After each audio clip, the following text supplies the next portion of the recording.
if we possibly could. If we don't get the budget through today, we could possibly meet tomorrow morning. First item on the agenda, are there any bill introductions this morning? Representative Carpenter. Thank you, Mr. Chairman. I have a bill introduction here. The number is RS 0540. This bill, which we've had in the budget for a number of years, deals with the CHIP eligibility at 250%. If you remember right, in 2008, it was locked in there at the federal poverty level of 2008, and every year we have put a proviso since then in the budget to change it to the current federal poverty level. So that's the bill. All right, committee for the bill introduction. Is there a second? Second by Representative Turk. All those in favor of the bill introduction say aye. Aye. Opposed? All right, motion passes. Thank you, Mr. Chairman. Any further bill introductions this morning? All right, seeing none, we're going to go ahead and resume the discussion that we're having in regards to House Bill 2007, which is the budget bill. So is there any further discussion? Vice Chair Williams. All right, thank you, Mr. Chair. I do have a few motions I'd like to make. We can come back to some of the others. The first motion I would like to make is related to unfilled but funded FTE vacancies. And so what I would like to propose is that we lapse SGF funded but unfilled or vacant positions for 2026, beginning as of July 1st for 2025, for all positions except for state hospitals and correctional facilities. And with research's assistance, that fiscal note is approximately $11 million savings. And that is my motion. All right, committee, you heard the motion. Is there a second? Second by Representative Wassinger. Discussion on the motion. Representative Francis. So is there like a time period that they have to be vacant for, or is it just they're vacant on that one date? Vice Chair Williams. So what we had asked for would be originally any positions that were unfilled for 120 days or more. We didn't get that response, and it is difficult to find when you look at the different systems that talk to each other, because there are times when a position might be filled and then they use another number for it, and so it may or may not be filled. So basically this puts all of those agencies except our safety, which is the corrections, and except for our hospitals, which are dealing with all kinds of crises and unfilled positions, on notice that if they're not filled by July 1, we will eliminate those positions. It's a lot of extra funding that we right now have an inflated amount of FTEs in the state government that are funded that are unused. And that's what it's supposed to address. Representative Francis. Yeah, I guess that's just all I'm concerned about is the unintended consequences if you have a vacancy come open 15 or 20 days before that deal. I understand exactly what you're trying to do on the ones that have been vacant for extensive periods of time. That's all I'm concerned about. Representative Ballard. Thank you, Mr. Chairman. I have the same concern that the other representative has as well. The other thing, there are some positions that have been, because of the workforce shortage, have been extremely difficult to fill. And what do we do about those? It seemed like we'd have to have some exceptions somewhere, because some of those you might have gone out not once or twice, but you could be on the third time advertising again to get them, and they're just difficult to finish. And if we take all of that out, what then does the agency do? Vice Chair Williams.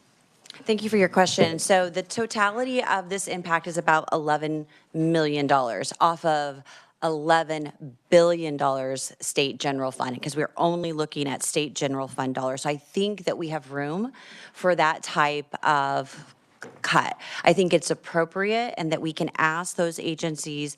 And by the way, if it's super important, if it's very important, they have that opportunity to fill them by July 1.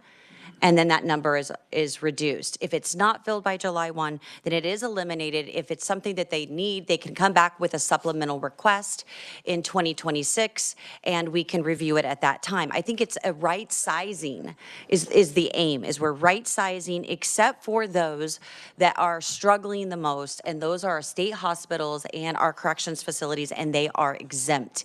If we would have included them, we would be talking about 25 million. Again, it's a very insignificant amount of money, but it is our attempt, the chairs, my attempt, our attempt to try to do our best to bring this budget into a little bit better position. Representative Ballard. I will comment that I'm glad that we made hospitals, state hospitals, corrections exempt. However, I think there are some other positions or organizations that have very key positions that are needed in the state as well. And I guess when you say 11 million is insignificant, I can understand that, but to departments that need that money, it is not insignificant. So that's what my concern would be. Any further discussion on the motion? Representative Rogers. Thank you, Mr. Chairman, and I appreciate that, and I think this is a good way to start this process. My question is I guess a procedure, because many of these have been unfilled for quite a while, understanding all the issues. If these are eliminated, and after July 1, say there is a candidate come in September, can they go in front of the State Finance Council and get, just from a procedural standpoint, or are they cannot create that position until the next fiscal year? I'm just trying to figure out the semantics kind of if something, I know there's some of these engineering positions and some of these other ones they've really struggled to find, and they may find somebody. So just talk about the possibility to add something before we gather again. I don't believe the initial motion has anything regarding the State Finance Council reviewing at one point. That could be modified if the Vice Chair would be willing to do that, but I'll have her answer that question. Vice Chair Williams. Thank you, Mr. Chair. No, I did not include the State Finance Council. I don't think we need to overcomplicate it. If an agency is not funded for that position, they desperately need that position, they can still add that position. They're going to have to use existing funds. And so that has always been the case. We don't really control FTEs per se, except through the funding element. So all we're doing is eliminating the funding, and they can move things around and adjust until we come back and they can have a supplemental request. Representative Rogers. Okay, that's fine. Thank you. Representative Getz. Thank you, Mr. Chair, and thank you, Madam Vice Chair, for this motion. I just wondered if is there any data or research on how many FTEs that equals the 11 million, and then any sort of department breakouts of what those who are exempt, but the ones who are being affected by this, is there any other categories that are, I'm thinking in education world, is there anybody who's affected in a more or less way than others? Vice Chair Williams. Thank you. Yes, actually, there are quite a few vacancies, and but because that's very fluid. And for example, I'll just use one.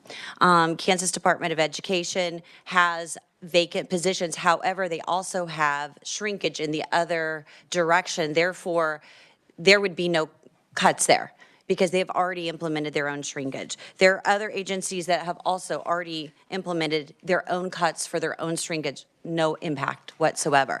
So we're not actually providing a list. That's something that KLRD is going to be working towards.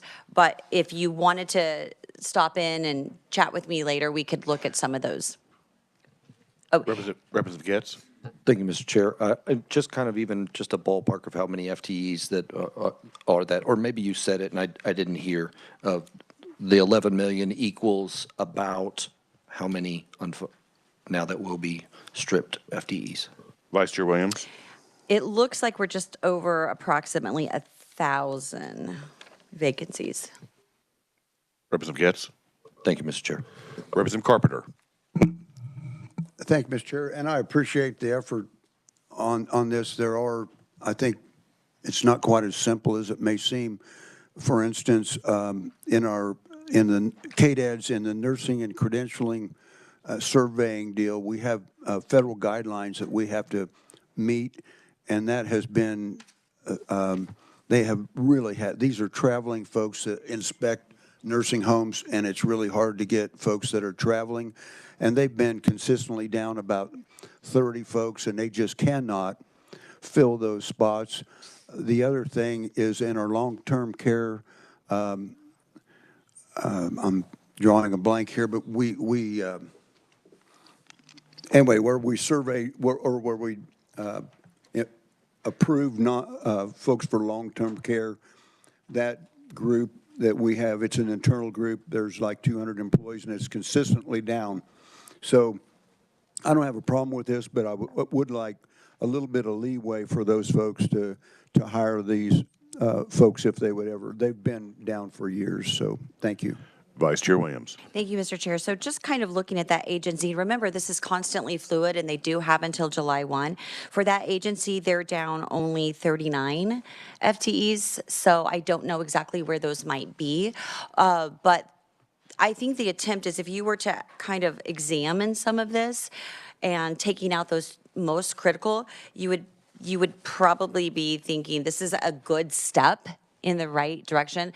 I think you've said this before. It's a bite at the apple. It's putting us in the right direction. Adjustments can be made. This is the beginning of the process.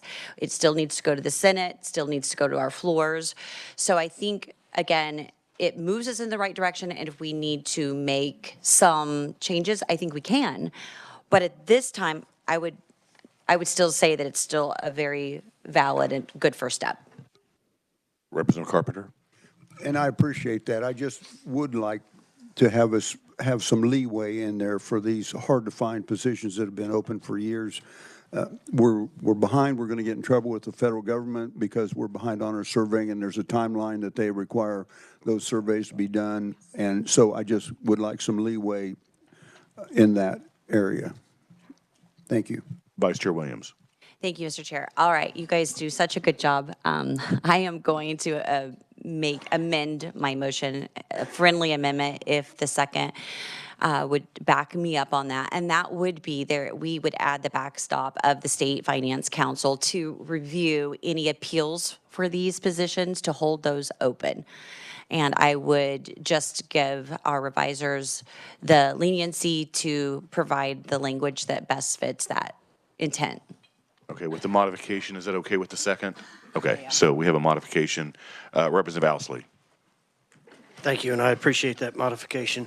Correct me if I'm wrong. You said $11 million and 1,000 FTEs, and I'm curious what dollar amount does it take to keep an FTE vacant within an agency? Because I did the math real quick, and that doesn't add up to what I know to be a salary for an FTE. Vice Chair Williams. Thank you, Mr. Chair. I would refer you to KLRD. They provided me all the numbers, and if you'd like to go over those with them, you could do so. Remember that this includes part-time as well, and so that's the approximate number that I have, and it's broken down so you can actually locate each agency and kind of look at today's starting point, or where we are. This is a snapshot of today.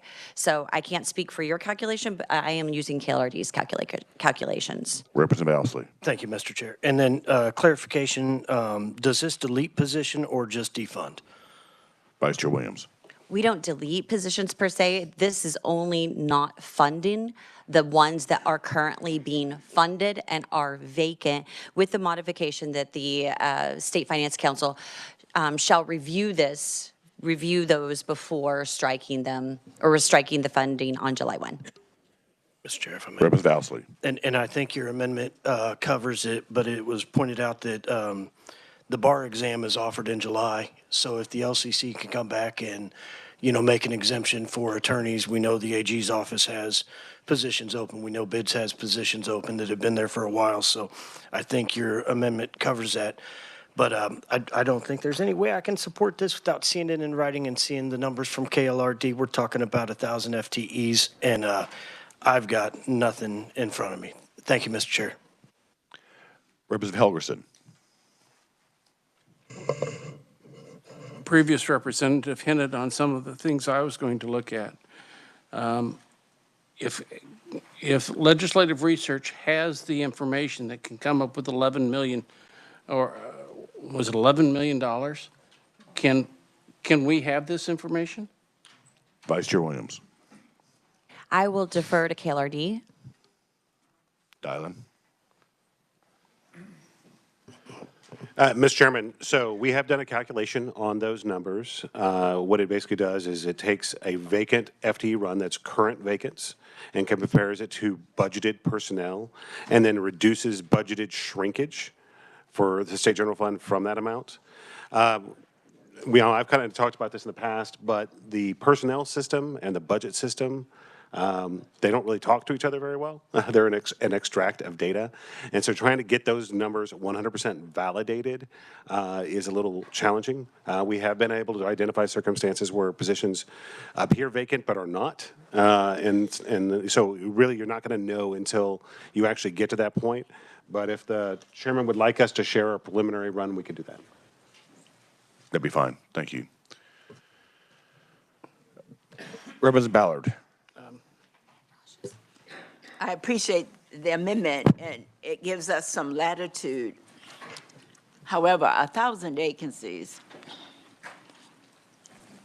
is a lot, and sometimes it's a timely manner that we need, and then you have extreme difficulty in some positions just filling them.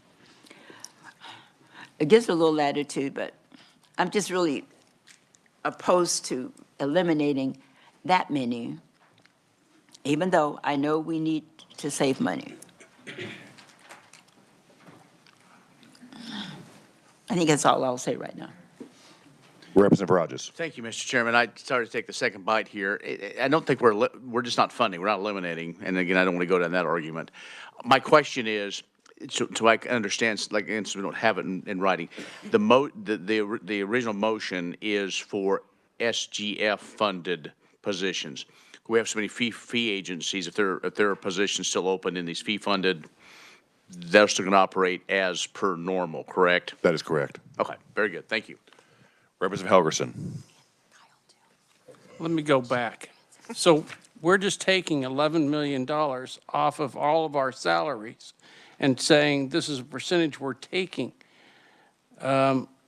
Wouldn't it be better if we had the subcommittees, the various committees, go back and look at specifically if there are staffing available or positions funded, that they should have made this determination within each and every budget? Okay, let me explain something real quick. We were talking about the initial budget. So this motion is talking about eliminating FTEs that are vacant and funded. Once we pass this budget out of this committee and the House on the floor, and this goes over to the Senate, the budget committees will have the ability to go back and look at all these positions. And that's going to be something that I'm going to probably stress to all the budget chairmen. The intent is then we're going to have some type of trailer bill later on, as I mentioned before. And so we'll take one of the bills that we have in our purview and try to tie up and discuss all the loose ends. And this discussion in regards to the FTEs will probably be a part of that trailer bill. But this is just a motion by the vice chair in regards to the initial bill that's going to be passed out and then sent to the Senate. So yes, the discussion can be held after we pass this budget with the budget chairs. Representative Sutton. Thank you, Mr. Chair. Just seeking clarification here. We're not calling the trailer bill an omnibus bill, right? No, we are not. Just checking. All right, That's why thank you. I said trailer, not omnibus. You also notice that there's been no motions to have this punted to omnibus because we don't have an omnibus bill. Representative Francis. Thank you, Mr. Chairman. And I think the amendment to the motion allowing the state finance council to take care of any unforeseen consequences alleviates my concerns about, even though this may have a lot of opportunities to change, sometimes we pass these things and they do wind up in statute. But anyway, I think your change really satisfies my concerns. Representative Hoffman. Thank you, Mr. Chairman. I'm going to support this. I actually think that the vice chair is being pretty generous in adding the finance council in there. I would have supported it even without the. They can still add these positions if they want to.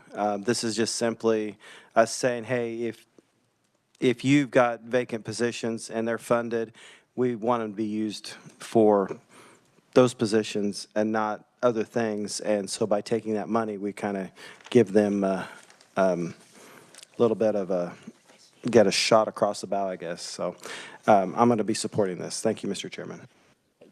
Any further discussion on the motion? All right, seeing none, Vice Chair Williams, you may close. I close. All right, committee, you've heard the motion. All those in favor say aye. Aye. Opposed? No. The ayes appear to have it. The ayes do have it. Motion passes. All right, further discussion on 2007, Vice Chair Williams.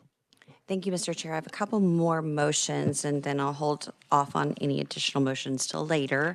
My second motion relates to an 1.5%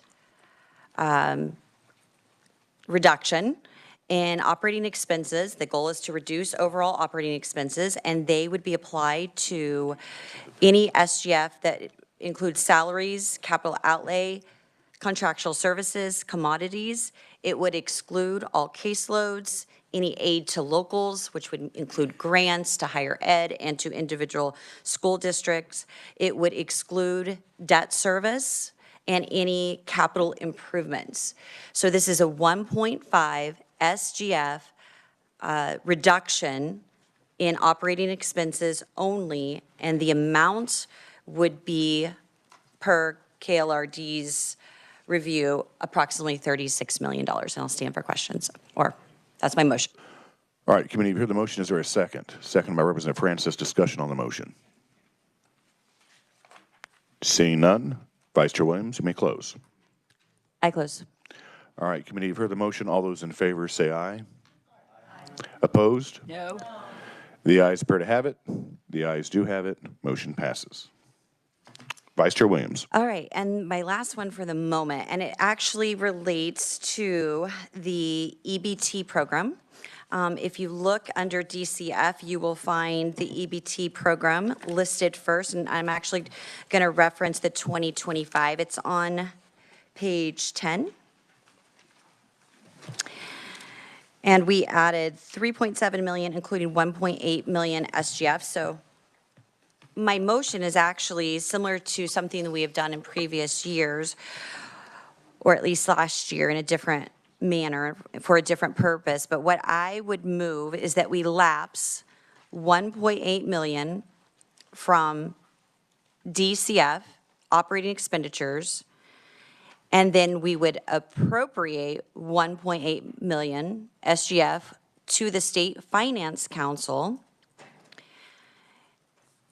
And the State Finance Council shall release the summer EBT funds to the Department of Children and Families when the Secretary of DCF certifies to the State Finance Council that the Secretary of DCF has submitted to the U.S. Department of Agriculture a waiver to the Supplemental Nutrition Assistance Program, which would eliminate the ability to purchase candy and soft drinks for SNAP benefits. All right, committee, you've heard the motion. Is there a second? Second by Representative Tarwater. Discussion on the motion. Seeing none, Representative Hoy. Thank you, Mr. Chair. That's a lot to, I think I'm tracking it, so I would just want to repeat to make sure I have this correct. Lapse 1.8 million SGF. Then it goes, that 1.8 million goes to the State Finance Council. And then the State Finance Council has to hear from the USDA that that kids can't buy candy and soft drinks with their EBT cards. Vice Chair Williams. Thank you. Very close. So what will happen is, yes, you're correct in the flow of the money. We're going to lapse it, and then we're going to appropriate it to the State Finance Council. They basically hold that money until the Secretary of Department of Children and Families certifies that the waiver has been requested from the U.S. Department of Agriculture, that SNAP benefits, those EBT cards cannot be used for candy and soft drinks, which are harmful, and we want better healthy choices. Thank you. Representative Hoy. Thank you, Mr. Chair. And so we need this waiver because that's not a current requirement from the USDA for the EBT funds? Vice Chair Williams. Yes, we are aware of that, and that's why the waiver will be requested. Okay. Well, I'm not going to support this because I just don't want to put this money at risk. It's short timing. I can appreciate the, interest in providing healthy meals for our kids, but I also don't want to put the funding for them to be able to access food in the summer months when they're not at school. So I'm not going to support this. Thank you. I have a question. Representative Ballard. There are regulations, and maybe you specifically, but do you know that in those regulations, they do not, they have a list of what you can buy and what you can buy? Because they do the same thing before they start offering more for other people that were on cards. So if you're after just soft drinks and candy, do we have to go through all of this to do it when we haven't checked all those regulations to make sure that they are not allowing it? And I have been in the store behind people that have gone through, and they have, when they're ringing them up, you'll see them put this to the side, you'll put that to the side, and you'll put that to the side, and then they'll explain these things are not eligible. And they only allow them to purchase what it is. So stores are aware of what they can buy as well. So if we, what is really the concern other than we don't want candy, soft drinks? I understand all of that, but we're going through all of this. And how many people do we know violate what they can purchase on their card? Vice Chair Williams. Thank I you. actually have a personal experience with some of that. It would not be a violation. They are allowed to buy those things right now. What we're saying is that they should not be making these purchases. After all, this is not about the entire EBT program. It's about the summer EBT program and it's supposed to be benefiting kids. And we had a huge discussion on increasing funds for school lunches because we wanted them to have healthy options. So I would think everybody would be on board for ensuring that those EBT dollars are spent for healthy options. The second thing I would just remind is my motion did not make it contingent on the USDA approving the waiver. It was simply that the motion is that the secretary will certify that they requested the waiver. Now, what the federal government does with a waiver, that's another whole thing. If they deny it, then it's a moot point, and the funds are going to be released either way. It's strictly on that they are going to make the waiver request. Representative Ballard.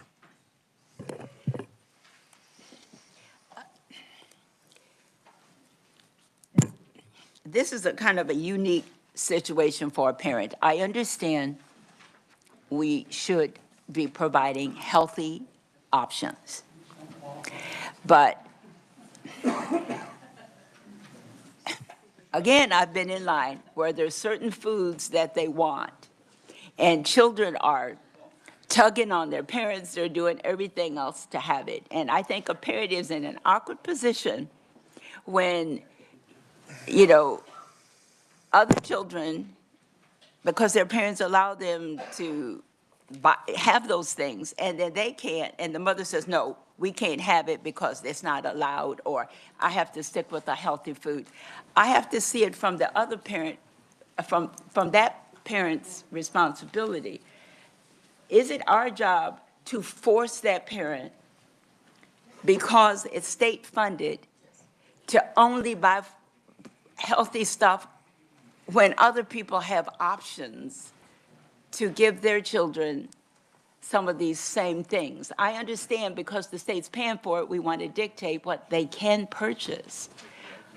But from a child's point of view, they don't understand that. Vice Chair Williams. Well, I think it's a philosophical debate that we're having, and I don't know that we'll come to a conclusion in which we both are in agreement. Fundamentally, these are our tax dollars that we are taking from one hand and giving to another, and we hope that they truly need those, and if they truly need those, they need to good decisions need to be made. I don't think that we need to be funding Coca-Cola and other entities that have been benefiting from our tax dollars, or Mars, or any of the others. It's okay for us to say no on that. They can use any other source to pay for those items. But this is just a small way to encourage parents to do the right thing. Representative Howell. Thank you. I'm going to support the amendment as a father of 5 kids.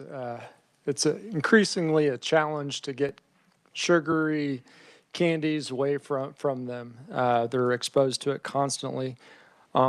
Just one nugget of information, this EBT program, you can use these funds to purchase at your local farmer's market.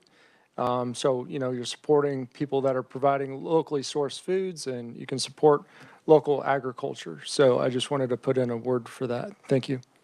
Representative Owsley. Thank you, Mr. Chair.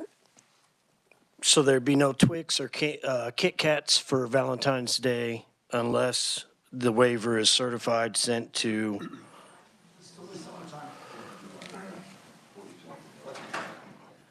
Well, this would be next year if the waiver was accepted. But I say that not for a response so much as we had a discussion on House Bill 2015 and welfare reform, and if a candy bar has flour in it, it's not deemed a candy bar underneath the terms in this. That there's more to this than meets the eye. I'm sure some of you have heard about the discussion we had from tax dollars being from one hand to another. And there was an amendment offered, said what's good for the goose is good for the gander. That amendment failed. I'm not going to bring it up again here. But I think this is, the first amendment that was offered by the vice chair was SB 99 that had a hearing the other day, didn't pass out of committee. And now this one is HB 2015 that's had a hearing and hasn't passed out of committee.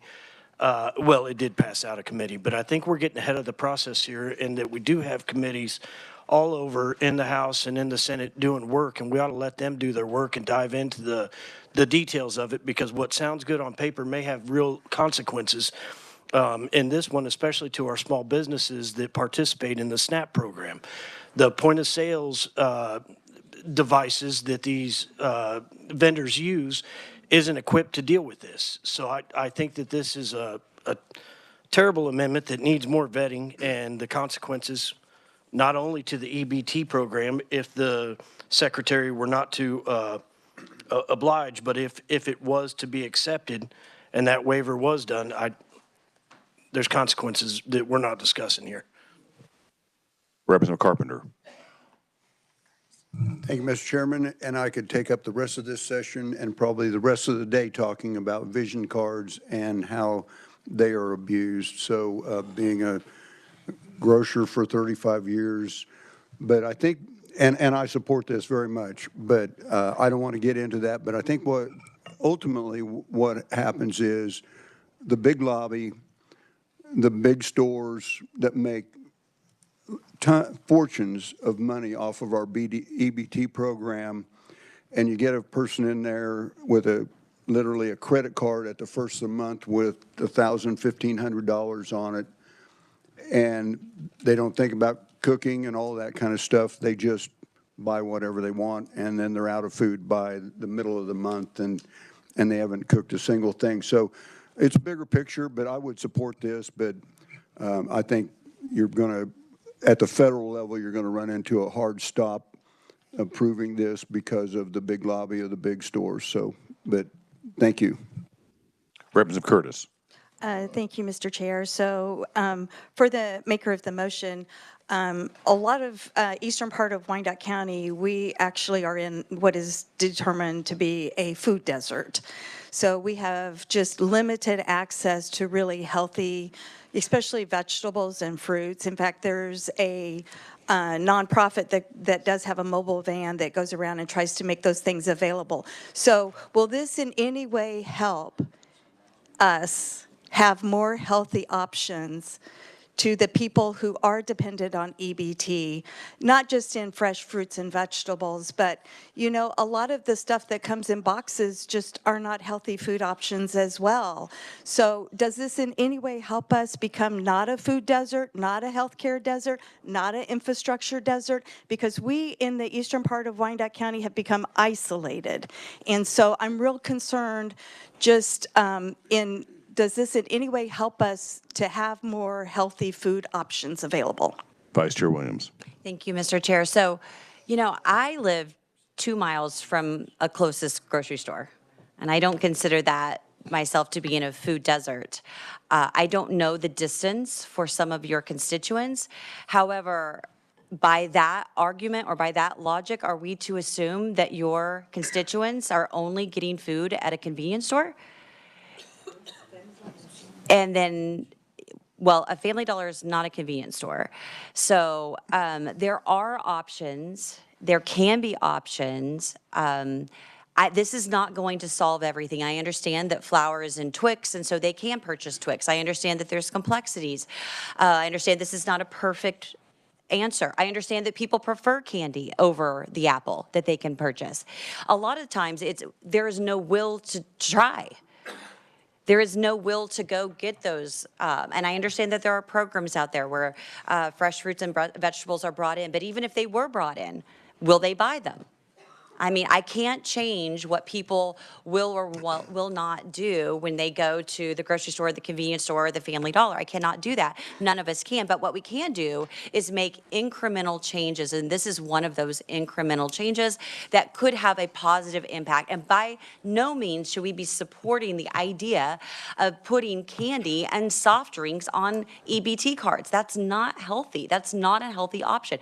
You can buy at those convenience stores water. You can buy juice. You can buy milk. There's a lot of things you can buy that are available, and by eliminating this, maybe they'll make some of those choices.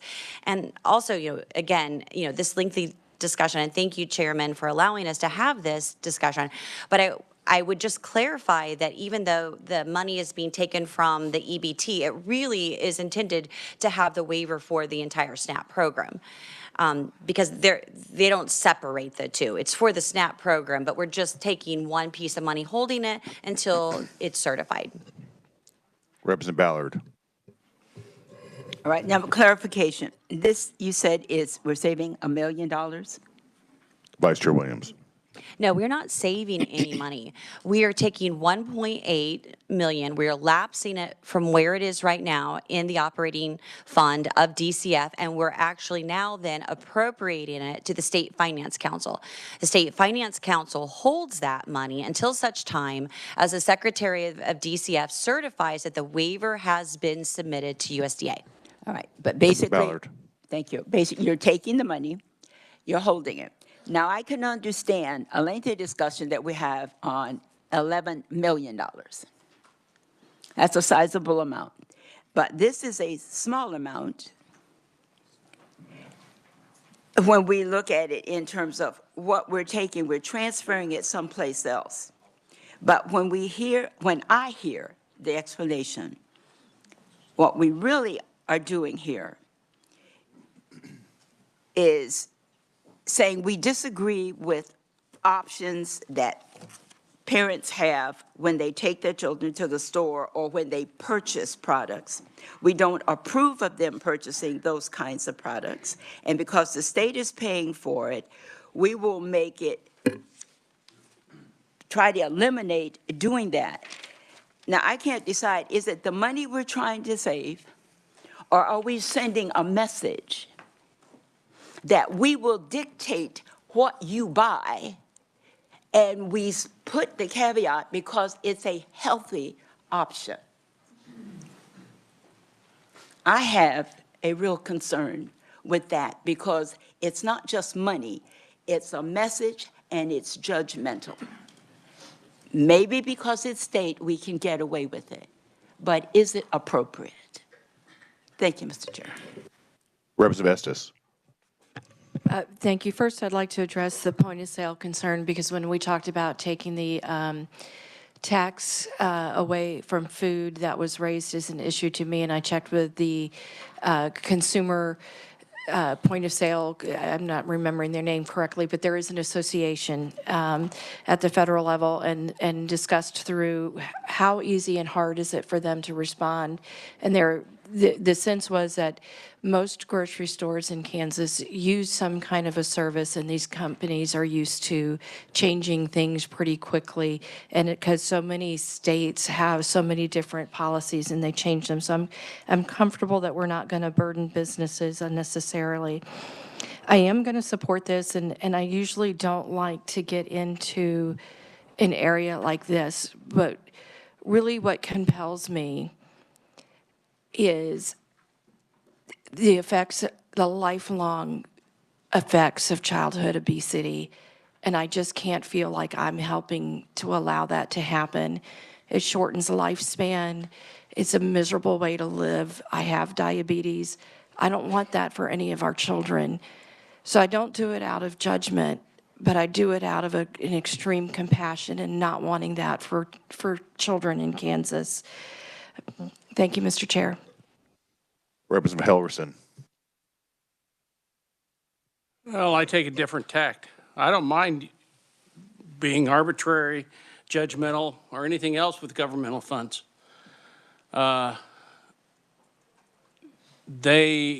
can put limits on it, but this has been tried before.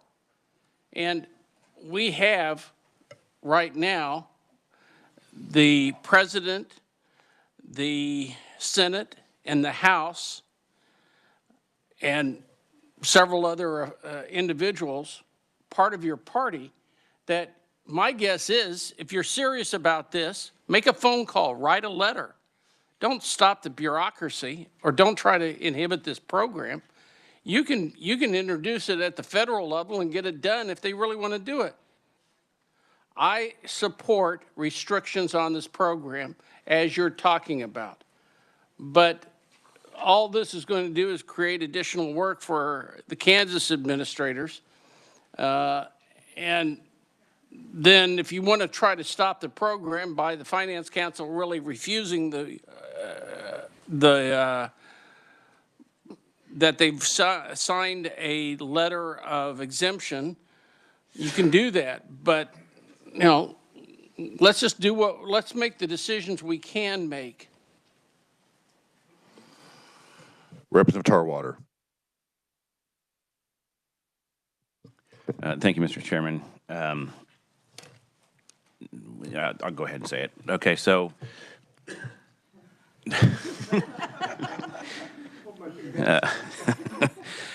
I look at it, I mean, there's been comments that we're going to demand that how to spend their money, and we're not demanding how they spend their money. We're putting restrictions on how you're going to spend my money. And I look at it as if I try to run things out to the extreme sometimes. My neighbor comes to me and wants to borrow $1,000 because he wants to get by for the month. And then I turn around and find out that he used that $1,000 to buy drugs or something, candy, instead of something positive. And he comes back to me for another $1,000, I'm going to tell him to go pound sand. And that's just it. It's as easy as that. These are not their dollars. These are our dollars, and we'd like them to be spent in a positive way. And that's all this is saying. It's as simple as that. Thank you. Any further discussion on the motion? All right, seeing none, Vice Chair Williams, you may close. Thank you, Mr. Chair. At some point, I felt like we were debating school choice, allowing parents the ability to make decisions for their children. And in terms of the representative from Wichita, requesting a waiver is part of the process. It does not, and the the State Finance Council, by this motion, does not have the ability just to reject the use of these funds. They only have the ability to approve and release them once the waiver is submitted. It's not complicated, and I don't think it's asking too much. I close. All right, committee, you've heard the motion. All those in favor of the motion say aye. Aye. Opposed? No. The ayes appear to have it. The ayes do have it. Motion passes. Okay, so to get back on, I would say back on the budget, I'm going to have a series of motions right now to try to streamline things to hopefully get us out of here within the next hour and 5 minutes. The first is on page 17 of your page, and this is a discussion that I had with the Director of Budget. So under the Historical Society, on item number 1, we had a lengthy discussion in regards to this about the interior walls of the Kansas Museum of History, and he had expressed to me that he had told the Historical Society that this needs to be within existing funds. And we had it that it was passed with state general funds. So I'm going to go with the Director of Budget, and my motion is to have the $905,000 for the interior walls be found within existing funds because he said the amount is there. Seconded by Representative Helgerson. Discussion on the motion. All right, seeing none, I close on my motion. All those in favor say aye. Aye. Opposed? All right, motion passes.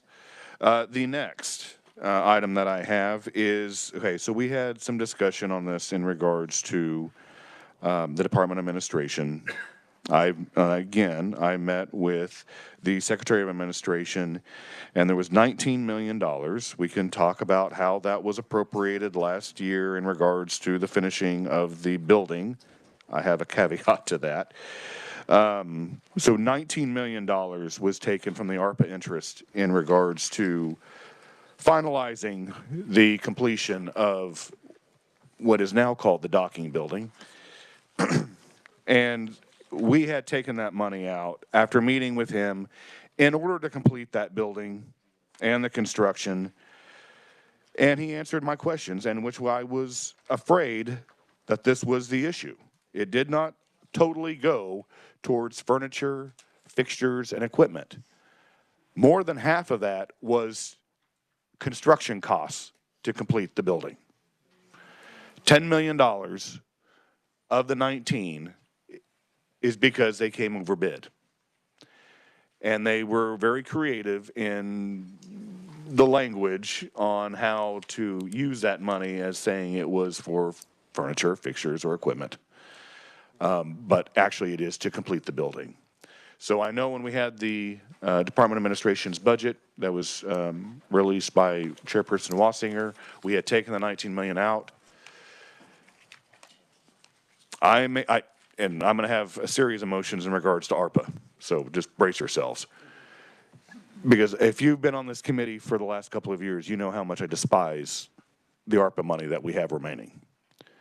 But in order to complete that building, we're going to transfer the 19.4, is that 19.2?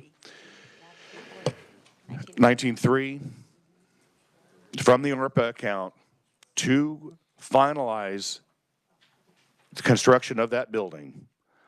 And it'll be also in my motion to change the name of that building to the Robert J. Dole Office Building. Ooh, Lord have mercy. Actually, I have a bill that's being drafted right now to do that. So that is my motions. Is there a second? Second by Representative Williams. Discussion on the motion. Representative Sutton. Thank you, Mr. Chair. Just checking to see if a substitute motion with the Brownback building would be welcomed by the maker of the motion. I find that out of order. Representative Helgerson.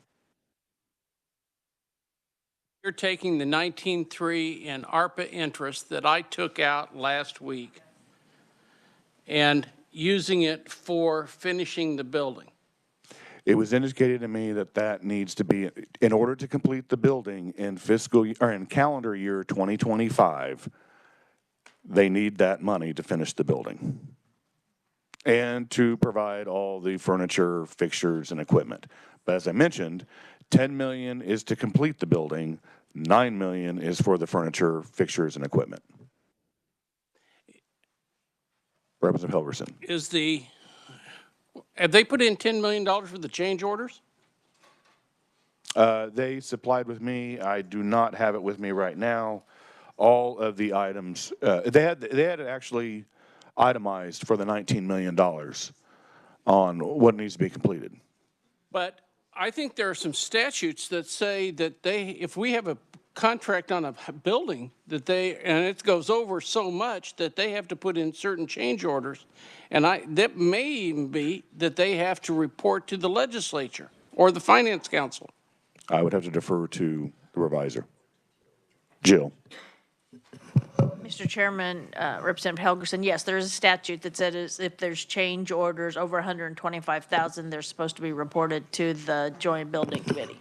And I would have to look up if we've gotten any of those. I'm sorry. But like I said, they were creative in their language and in regards to how this building completed. Representative Helgerson. Well, you have the privilege of seeing documents. I'll repeat to this committee what was said a year ago, 2 years, and 3 years ago. The Department of Administration and the administration came to us and said, we need to build a historical facility in the building. We want to have museum exhibits. We want to have open space in order to have giant meetings. They keep changing the purpose of docking and never give the full legislature, the full committee, all of the answers. Now you're asking us, because you've received documents, that we should change the 19 million and spend it. And I'm kind of just going, why don't they provide the information to the subcommittee, first of all, to the Joint Building Committee, second, and then they can come back and talk to us. You know, we got into this problem because they decided they didn't want to be forthright about the money and how they were taking interest money and spending it for things that they didn't want us to know about. And they're still doing it.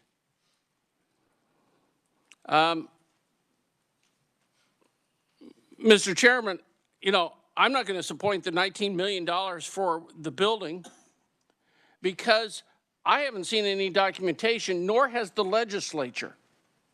You may have, but there are procedures that we put in place to protect the system, to protect the appropriations process, and the second floor doesn't want to even go through that. Representative Vestas. Thank you. I think I would appreciate time to go back and look at the contract, and I'd also like a better understanding of why they went over. Was it inflation? What happened? And then recently I've heard that it includes a fitness center in the basement. Do you know if that is true? I've just heard that as well. So when I look, I believe it is true, but when I look at 9 million for furniture, and I think about the really steep sacrifices we are asking some of our core agencies to make, and 9 million on furniture, I immediately think, man, we must have Rolls-Royce furniture for that building. And I'd love for us to go back and ask them to come in with some realistic furniture prices, and for us to have some kind of an update on whether or not they have gone beyond the scope that was originally presented to us. And I love your name change. Representative Tarwater. Thank you, Mr. Chairman. If we're going to be building a gym with federal dollars, does that mean that all these other gyms around here are going to go out of business because they have to compete against it, and maybe we should cut their property taxes? I cannot answer that question. really. So I don't know how you miss a building by $10 million, but I've been in construction for several years, and if it's change orders that the state have done, that's one thing. But if it's costing us $10 million more, there's a bid bond in place that they had to purchase to guarantee the price of that building. And we should be collecting on that bid bond if possible. I'm going to support this, and I certainly like the Bob Dole portion of it. But I would also like to at least look into that, because if there's a bid bond in place that we can collect on, we need to be doing that.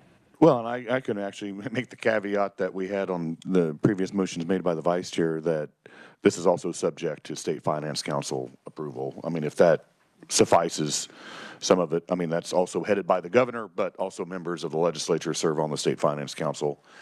So if that's okay with the second, we'd have that on there as well. In regards to, Name's not subject to oh, that's not subject to that.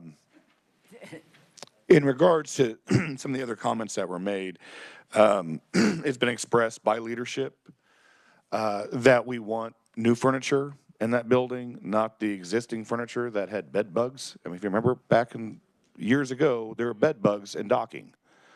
And that building it's been plaguing me my entire legislative career. We've been talking about what we're going to do with docking, and that's also why I have the motion to have the name change. But there was a lot of issues, and we're finally getting to a realization of the completion of that building.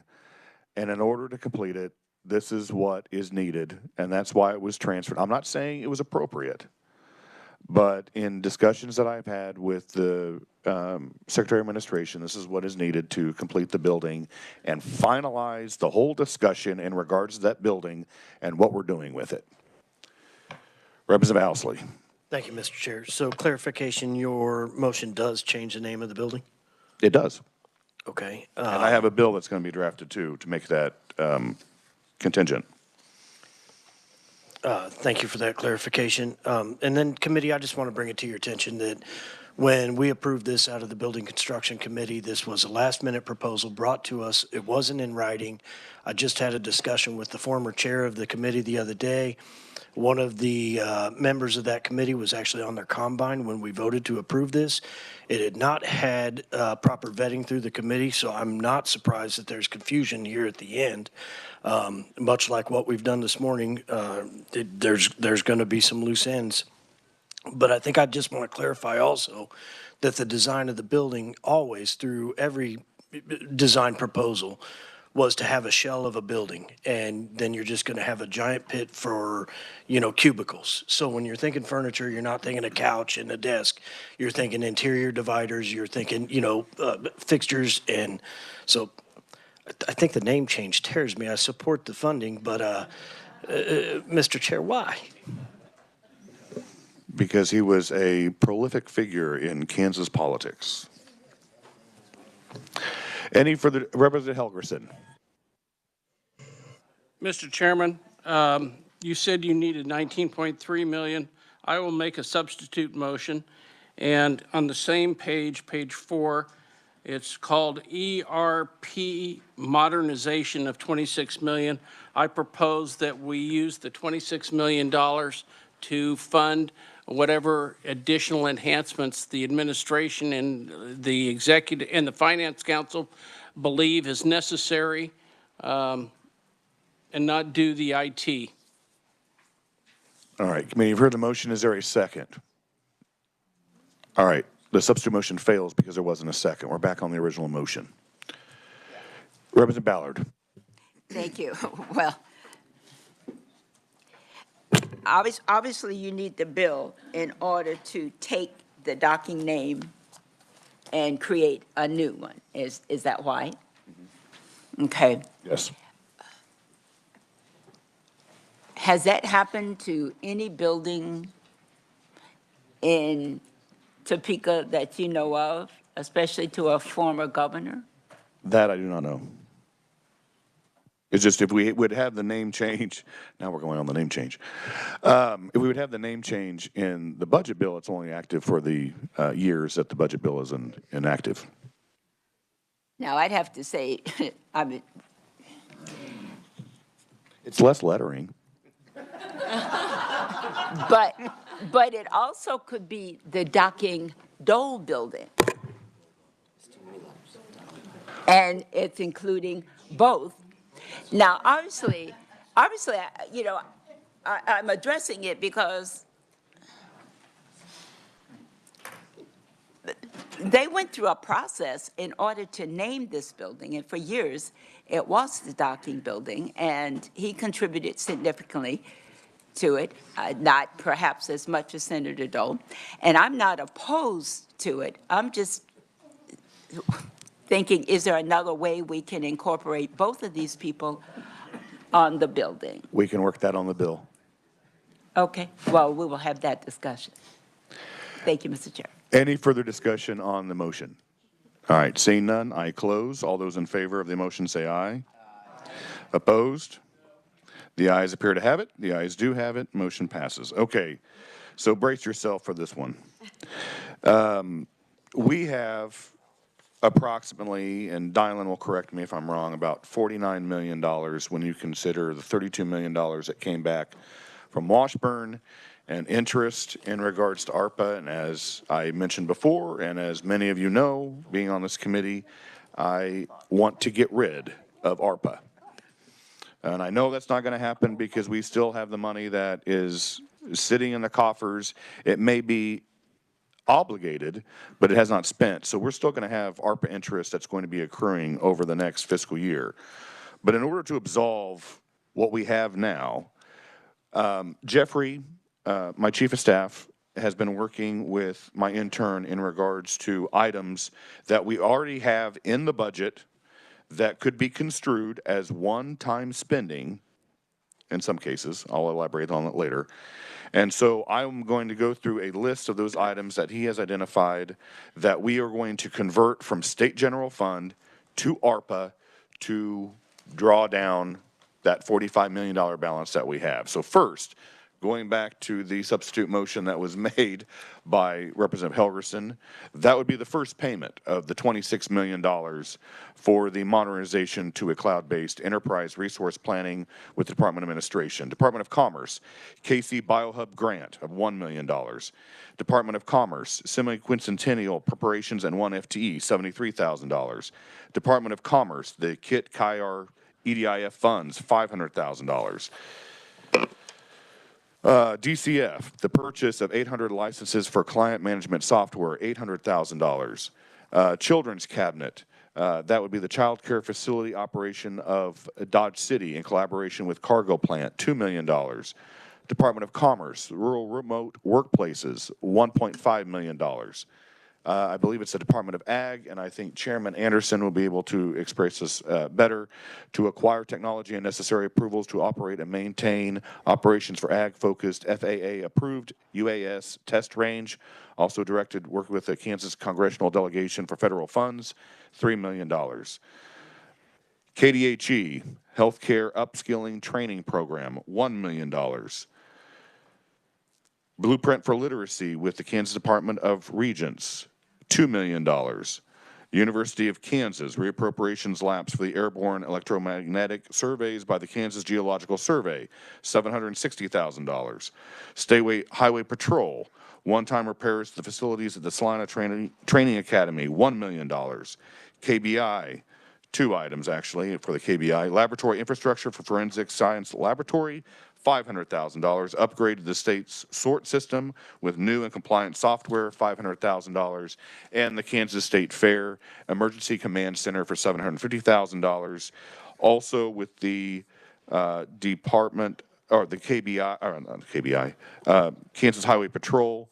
This would also be the upgrade of a hangar at the Jabara Airport for $7 million.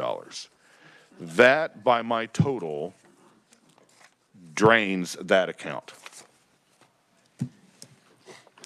So that'd be my motion. Is there a second? Seconded by Representative Helgerson, or you have a question? All right, he seconds the motion, and then Representative Helgerson. Other than the 7 million for the airport, was everything else approved? Or was the 7 million also approved? The 7 million was not, it was not approved. It was a That- request by the Kansas Highway Patrol, but it was not reported out as, from the Budget Committee. In discussions that I've had with leadership and what was expressed by the Highway Patrol when they described the need for having a new hangar at Jabara where they currently have their hangar, one, they can't land jets at Cook Field. Two, there's no security presence at Cook Field. Jabara does have that. And so that is why they have the request of building a hangar at Jabara Airport, because they have the security and the ability to land the jet at Jabara and not at Cook Field. Representative Helgerson. You corrected at the end. You initially said they were at Jabara, but they're at Cook now. They're at Cook They now. moved to Jabara. They're wanting to move to Jabara. Yeah, we'd build a new hangar for them at 7 million. That was not approved by the subcommittee or by the full committee yet. Everything else on your list, though, was approved. Is that correct? The other items that were not approved, this was brought by Representative Getz, so he can describe that in regards to the child care facility at Cargill, and then I believe Chairman Anderson in regards to the UAS. This was brought to us, and basically I'm adding these in to bring down the ARPA fund so we can have limited discussion in regards to that in the future. Maybe that's to work with the congressional delegation, because this is going to bring in more federal dollars if we put money in. And since it's technically construed as interest, depending how we call it, it's not federal funds trying to draw down federal funds. So this is, and I think there's already been a commitment with, and I'll have the chairman talk about this with Senator Moran in regards to this project. What's that total? Do we have? That's around 49, it's about 49 million. Thank you. We get a copy of that. Representative Howe. Mr. Chair, I was just going to second your motion, but that's why I had my hand up earlier. So thank you. Chairman Anderson, did you have your hand up? Representative Hoy? Thank you, Mr. Chair. And just to clarify, this puts ARPA funds at 0, or is there any left? There will be money left over because we do acquire about $2.5 million a month on interest. So next year we will have the interest to deal with. But as far as the money that came back that was spent last year and returned by Washburn and the interest that we've accrued, since that point when we adjourned last year, this draws it down.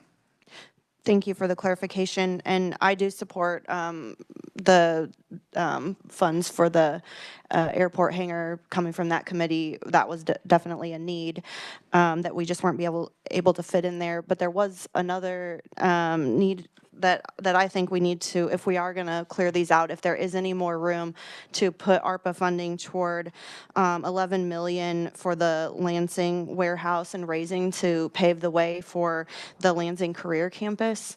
So if there is any wiggle room with the interest there, would you consider adding that project as well? By the totals that I have, with the totals that we have with what's remaining in ARPA, there is no wiggle room. Sorry. Thank you. Maybe I'll address that in a separate motion. Thank you. Representative Williams. Thank you, Mr. Chair. So by the estimates that you provided, except for the airport, which was added, we have a savings of about 42 million SGF. Are all of these items SGF? Yes, most of those items, aside from Jabara, was pulled from items that was approved by the subcommittee, reported back to Appropriations, and as I mentioned, my chief of staff went through and we could construe these as being one-time items. The biggest, of course, is the $26 million, which is going to be an ongoing payment that we're going to have, but the initial payment is going to be paid by ARPA. That's the biggest. All right, thank you, Mr. Chair. That's exciting. It looks like today that we have saved almost 80 million in SGF, so I love. Any further discussion on the motion? Representative Wassinger. Thank you, Mr. Chair. I'm assuming that some of the other education people will know the answer to this, but the 2 million for Blueprint for Literacy, I've heard a lot of concern about it because we have a lot of programs for literacy in the education department. And it concerns me that we're just spending money in dribs and drabs in different places. Why do we need a new literacy program when they have so many and they should be cutting the other ones if they're going to get more money? So that is, I'm going to say, is going to be the beauty of having this with ARPA is it's not SGF and it's not reoccurring. They are going to have to come back and prove that they have been, there's a benefit to this program. And they're full aware that they have to come back and tell the legislature why they need to have the continued funding in the future.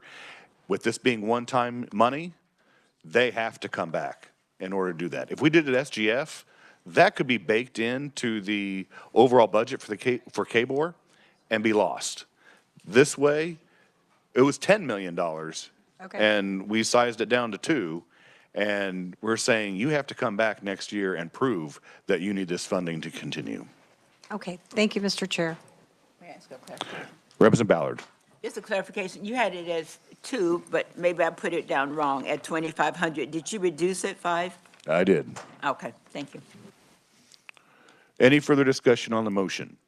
All right, seeing none, I close on my motion. All those in favor say aye. Aye. Opposed? The ayes appear to have it. The ayes do have it. Motion passes.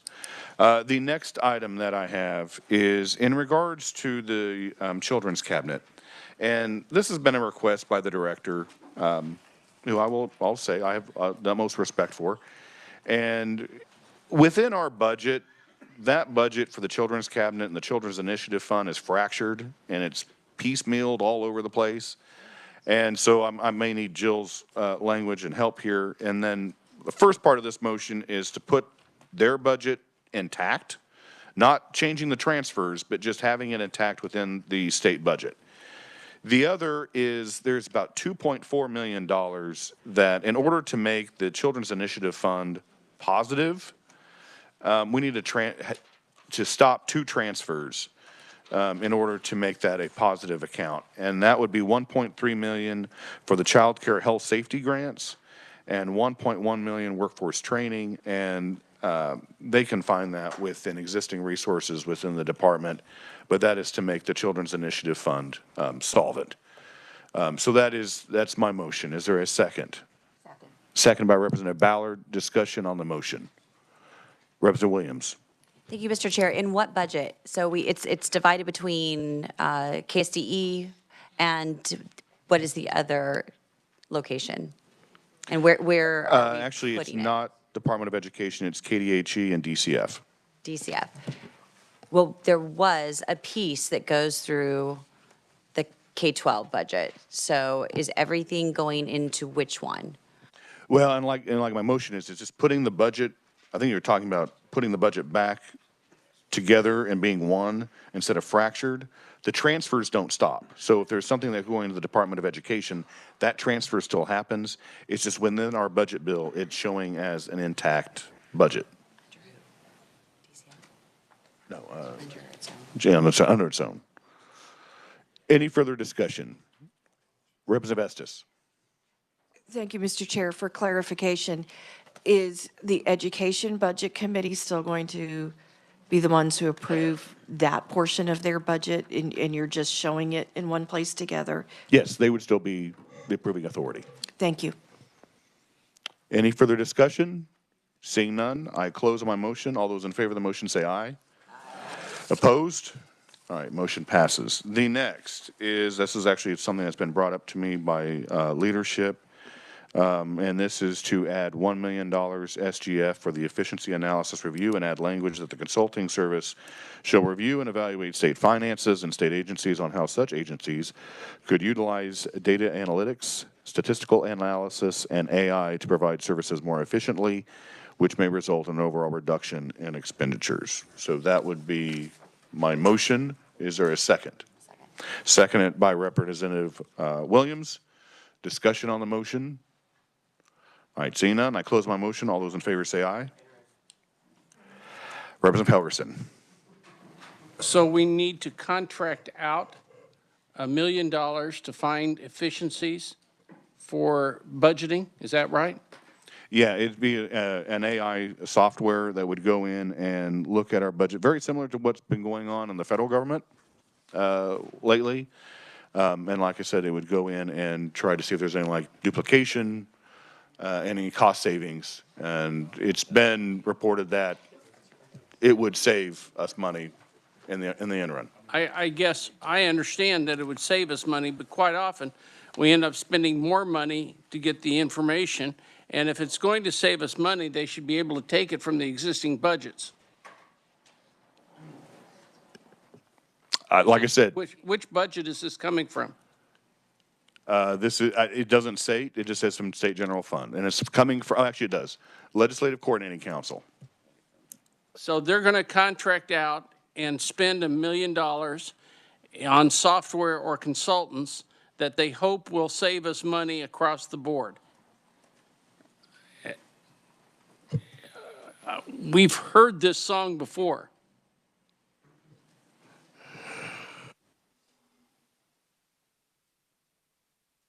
All right, any further discussion? All right, seeing none, I close my motion. All those in favor say aye. Aye. Opposed? The ayes appear to have it. The ayes do have it. Motion passes. All right, one thing that we have not discussed, and actually this was made by a global motion by myself, was in regards to state employee pay. And it's going to be very similar, just a few changes in regards to the percentages from the last couple of years. But as many of you know, I served as chairman of the State Employee Pay and Compensation Committee a couple years ago. Just did that again. We had a meeting on January 8th of this year. And we also had a market study that was just recently done. And we still do have state employees that are under market. And so like the last couple of years, in order to address the under market employees, it would be identifying those employees that are 10% and below and try to bring them up to market as much as we can. This is also going to be under the discretion of the Department of Administration. If they happen to be within 10% below and 10% above, they would get a 2.5% increase. And if they are 10% above market, according to that market study, they would receive a 1% increase. I know it doesn't sound like much, but at least they get some type of an increase as well. But this is a way, again, to try to bring balance and bring in those that are under market up to market as much as we possibly can, as opposed to what the governor has submitted in her budget of just a 2.5% flat across the board pay increase, which, you know, being in corporate finance for many years and having employees that reported to me, I've never liked a across the board pay increase. And I think this is one way of trying to address those employees that are still under market, even though we've tried to do that for the last couple of years. So that's my motion in regards to the state employee pay plan. Seconded by Representative Estes. Is there any discussion on the motion? Representative Williams. Thank you, Mr. Chair. Can you repeat the fiscal impact? The fiscal impact would be 38.1 million SGF. What's the governor's? And it's very similar to what the governor has proposed as well. And this does include Board of Regents. Is there a pay increase for anyone else? Well, everybody gets a pay increase. Okay, but just Yeah, Dylan, could you mention the exclusions? Legislators. So my understanding is that you were planning to use the same exclusions that you have done historically, which is statewide elected officials, schools for the deaf and blind, people on career progression plans, KBI career progression plans and others like that. Just to verify. That is true, yes. All right. If they're on a career progression plan, then they would not be included. And legislators and statewide officials, because there was a pay increase that just went into effect. Representative Amix. Thank you, Mr. Chair. And you did say Board of Regents. Does that include faculty, staff, everybody? They are going to be subject to the under market as well as, and they're going to have to do some sifting on that because they provided information to us that I would say was very ambiguous. And so, yes, they are subject to this as well Okay, thank you, Mr. Chairman. because they have been excluded the last couple of years. All right, any further discussion? All right, seeing none, I close on my motion. All those in favor say aye. Aye. Opposed?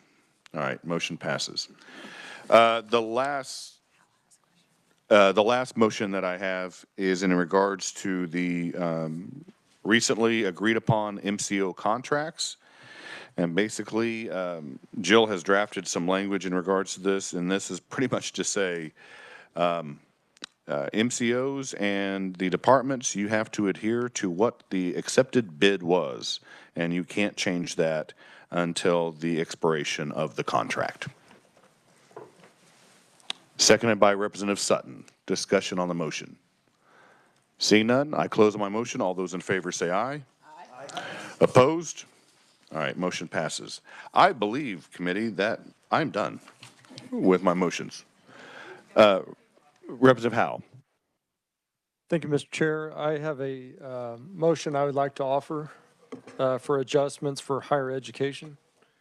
And so I do have KLRD staff has, the package. It's higher education adjustment package. I grouped it all together, hoping it may save time.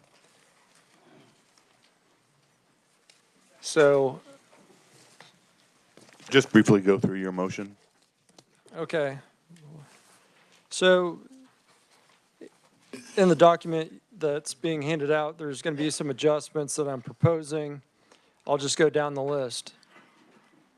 So for K-Board adjustments, pages 14 and 15 on your cream-colored document, the first one is for two-year college student success. It's to adjust it 60% of FY25 funding for each institution for fiscal year 26. So that would go from 17.5 million SGF to 10.5.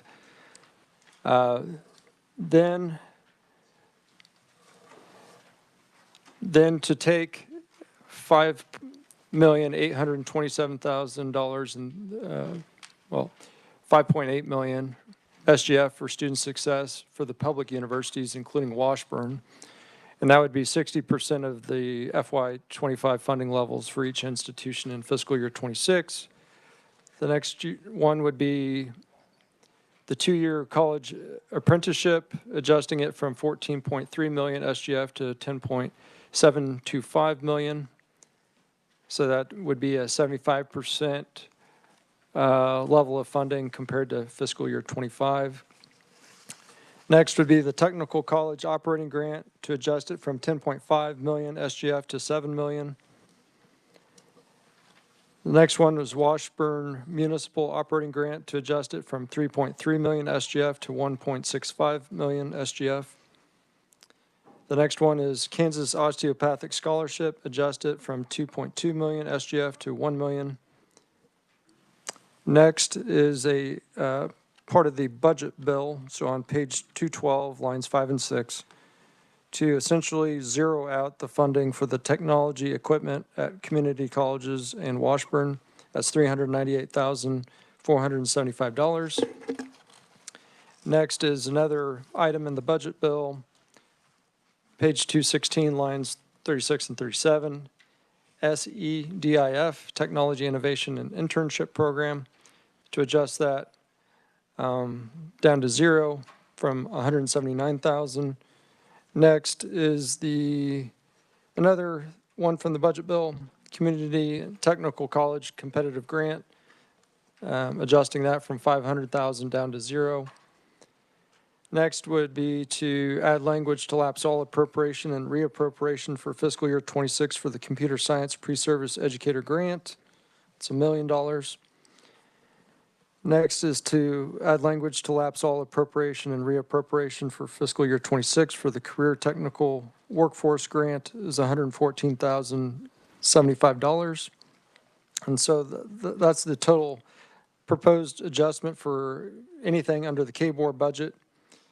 Next, moving to Kansas State University to delete 3.1 million SGF in fiscal year 25 and fiscal year 26 to shift debt service obligations for the Pure Imagination facility from K-State University to the Department of Administration. And that would kind of go in line with what the governor was proposing to shift some debt burdens from debt service obligations from the KBI as well as Department of Corrections under the Department of Administration. Next would be Kansas State University extension. That would be page 17 on your cream colored document for K-State 105 to adjust from 4 million SGF to 3 million. Then to add language to prohibit the transfer of SGF in fiscal year 26 from KSU ESARP to K-State University through the responsibility-centered budget model. Next would be an adjustment for KSU Vet Med to adjust 3.5 million SGF to 2 million SGF for fiscal year 26 for the Vet Med Center, and to also add language to prohibit the transfer of SGF in fiscal year 26 from K-State Vet Med to the K-State University. Next, University of Kansas Medical Center adjustment, page 18. The Specialty Medical Loan Program to adjust 4.3 million SGF to 1.9 million SGF for fiscal year 26. So that would be a reduction of 2.4 million. Then for Wichita State University on page 19 of that document, the School of Dentistry feasibility study to adjust that from 750,000 to 0 for fiscal year 26. So with that, Mr. Chair, I move my motion. All right, committee, is there a second? Seconded by Representative Turk. Discussion on the motion. Representative Estes. My question is for Chairman Howell. When I look at the two-year college student success and the two-year college apprenticeship, we're talking about $10 million. Can you possibly ballpark it for me, what percentage of their overall budget that would impact them collectively? Representative Howell. You're asking system-wide or each institution? Thank you, sorry, sir. System-wide, I wouldn't expect you to know that offhand. I'm just concerned that when we take away that much money on the smaller institutions, that might be a bigger impact than they can bear. Representative Howell. I've had discussions with people in the two-year sector, and I got the feeling that this is reasonable in terms of an adjustment. In recent years, at least since I've been on the Higher Education Budget Committee, these have been new streams of money that are coming into their institutions. And I don't think it was ever foreseen as ongoing or recurring money for each institution. We've made a commitment for student success, and part of that was to help not only the 2 years but the 4 years to deal with retention and to get people to graduate. See them through the process. We don't want them leaving 2 years or a year after taking classes. We want to see them have a pathway to success. And so as we improve in those areas, as we improve in retention, as we improve in graduation rates, things like that, the idea is that it'll pay for itself in the long term because you're keeping those students on campus. And so the plan, even in the governor's budget, is to draw that down, the funding down on those things because we're having a return on investment. So it was never meant to be a long-standing type of a thing, but it's something that hopefully the universities can build into their budgets because they're seeing more students stay, less students leaving their campuses, and so they're continuing to bring their tuition dollars to campus. Representative Estes. I appreciate that. I'm just concerned about what that could do to overall budget for those institutions. And I think we've been highly concerned in education about the number of Kansas students not seeking a post-secondary path, and I'm very concerned about impact. I appreciate the answers. Representative Francis. Thank you, Mr. Chairman. And I know that according to some of the reports, this is new spending, but, you know, in fiscal year 24, the community colleges received $66 million for tiered funding. In 2025, it's only at $62 million.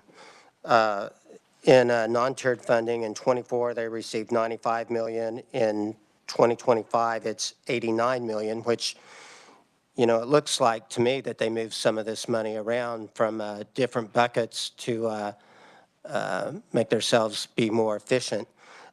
And I guess my big concern is in HB 2007, as it was amended by the committee report, the funding level was $250 million. In fiscal year 24, they received $246 million. So if we take this 10 off that 250, I mean, since 2024, they're going to have a $6 million decrease in state funding. And I know my community, we pay property tax to make up the difference between what our community colleges receive in state funding. And this is just going to continue to increase property taxes in communities like mine. So I think I'll be opposed to the amendment as it is currently.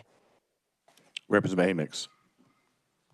Thank you, Mr. Chairman. And part of my concern here is, and I appreciate the comments by my chairman and the work that he obviously put into this. Did you look and have any kind of discussions on what effect this might have on families and what they're going to be asked to be paid in increased tuitions through all of your adjustments? Representative Howe. Well, any discussion about tuition adjustments have to be approved by the Kansas Board of Regents. You know, that's something that comes up every year. What I'm trying to propose here are adjustments that the higher education institutions can make some reasonable adjustments as we look at our, you know, budget projections. And I think there's a willingness of many of those, especially in the two-year sector, to come to the table and say, you know, we're willing to recognize the legislature is, you know, spending $400 million more than we're bringing in revenue, and we're willing to, you know, do our part. So I get that there's a willingness amongst people in the two-year sector to kind of partner with us on this. And, you know, eventually, ultimately, this will allow us to have a House position. You know, this isn't the last train out of the station, but something I've worked on to try to make some adjustments. Because at the end of the day, we definitely want to see more students come to our institutions, but, you know, everybody's going to be dealing with this enrollment cliff. You know, the class of 2026 will be, I think, the first big class that's going to have a decrease of graduating seniors that are, you know, there's less of them. And because there's less of them and because less people are going to pursue maybe a four-year institution or even a two-year institution, competition is going to be fierce. You see it across state lines. Pittsburgh State, you know, they're having a lot of competition in Arkansas and Oklahoma and Missouri and others. So it's a big concern for higher education, but I feel like this is a responsible and reasonable approach. Representative Amix. Thank you, Mr. Chairman. And just one other one deals with K-State 105 and K-State Vet Med. We just had the meeting with K-State President Tuesday, I think it was. And, you know, your recommendations here, especially on either one of the programs, seems to going to have a tremendous negative effect on both. But any based on what the president said. Sorry. Thank you. Representative Howe. Thank you for the question, Mr. Chairman. I actually probably would have done something different if it was me personally speaking, but I'm trying to be a team player. I really was not impressed with the presentation about K-State 105. I'm still not convinced. It is what it is, but I'm willing to take a leap of faith that, you know, I want them to come back next year and prove Chairman Howe wrong. I want them to come back and be able to say, hey, you gave us less money, but look what we did. And so I want to give them an opportunity on that. K-State Vet Med, this would be new money above and beyond what they've ever received in last year's budget. But during our discussion, I've learned about this responsibility-centered budget model, and that's something that the university has as it prioritizes spending. But what I've come to learn is the K-State main campus takes $3.2 million from K-State Vet Med. So they take it out of their pocket, puts it in the main campus, and I know some of that's for services they provide. But when we appropriate money from the legislature, I want to make sure it goes to K-State Vet Med. So that's why I've added language in there, both on K-State Extension and Vet Med, that we're going to give you this money, but you can't sweep it back to main campus. You know, it's going there for a certain reason. And the president did give us some assurance that they are working towards trying to improve in-state enrollment or admittance of slots for those students pursuing a veterinary PhD. So right now there's 60% of students in Vet Med are from out of state, 40% are in state, and they want to flip that. But it's going to take some money. I think it's about $595 per in-state student slot, and it's over $1,000, well over $1,000 for out of state. So they've kind of based their budget model on relying on out-of-state enrollment to up their budget numbers, and that's to the detriment of many of our students here in Kansas. So I've gotten some assurance that they're going to work hard on that. Mr. Chair, I'll yield back. Representative Williams. Thank you, Mr. Chair. And I want to go back to the community college portion. So currently, are we fully funding the tiered and non-tiered commitment to our schools? Representative Howe. Yes, thank you for the question. Yes, we are. That was something the Budget Committee prioritized, that we wanted to fully fund the tiered and non-tiered, and so we made those adjustments. And this adjustment package does not affect those. Okay. Representative Williams. Thank you, Mr. Chair. And so items number 1 and 2, those are scholarships, those the apprenticeship and the student success. Can you clarify exactly what that means? Representative Howe. Sure. Rather than try to dig through all my papers here, which would provide a much more comprehensive answer to your question. So the student success initially started off as, for the public institution, it was these playbooks that the regents had worked with Georgia State University. And the playbooks is basically a way that the universities could improve retention rates and things like that. And some of that involves software, and so they could better monitor the student progression, professional advising.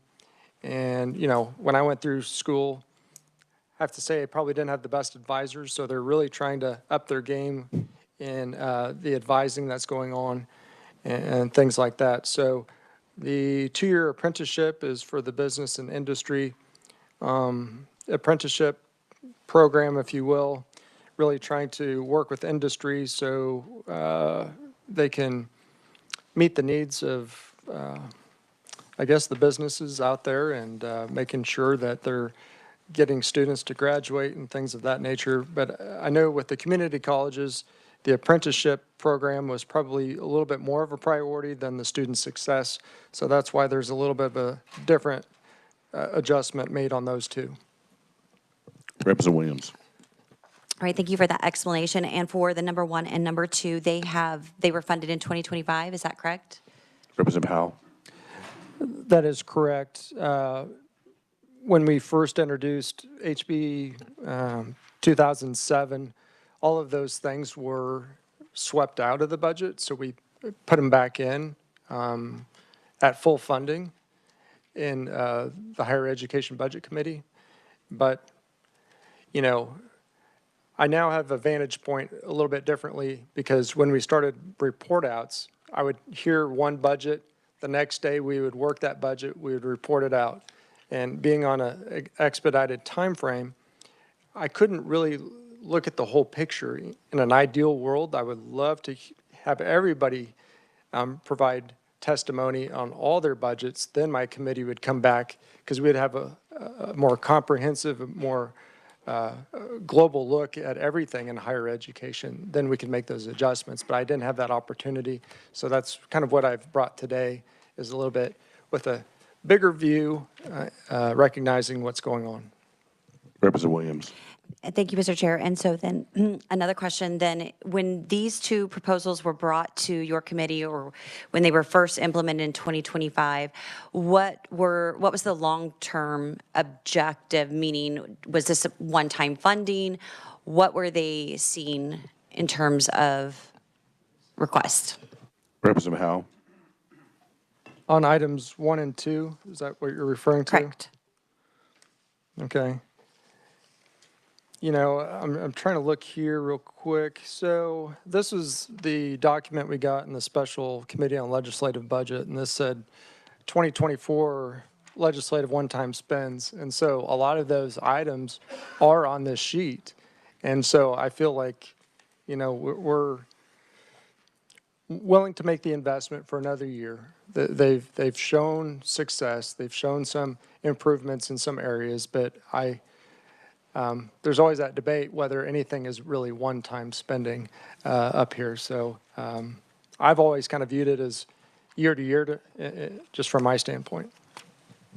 Representative Williams? All right, thank you for that explanation. I think that one-time funding explanation is really important. I think that the fact that we are funding the tiered and non-tiered, I think that's where we were lagging about 3 years ago.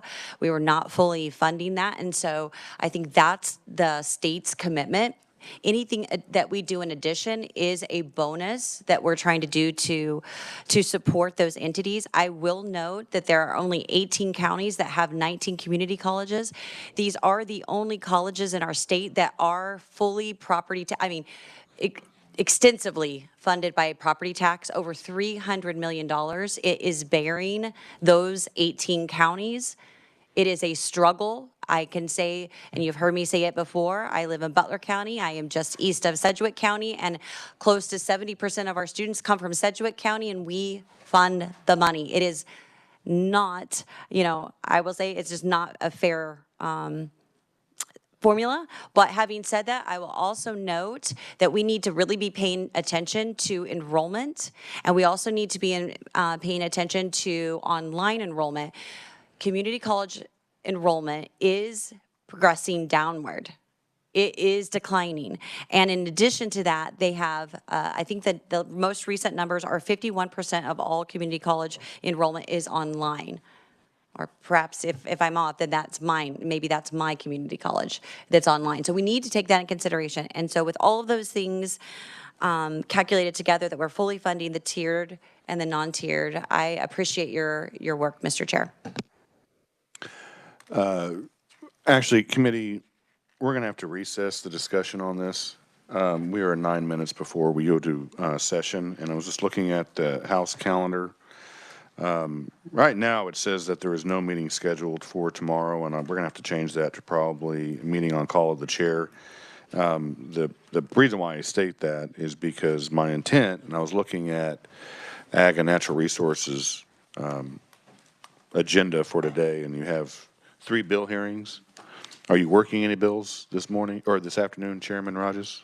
We'd like to, but Mr. Chairman, we'd like to, but my plan is to be done by 5, like before. All right, and that was my intent, is that we come back, we'll recess right now and then come back at 5 to finish up the budget this evening. And that way we don't have to have committee tomorrow. And then that gets it to where we can have the budget possibly discussed on the House floor on Tuesday. So until 5 p.m. this afternoon, we are in recess.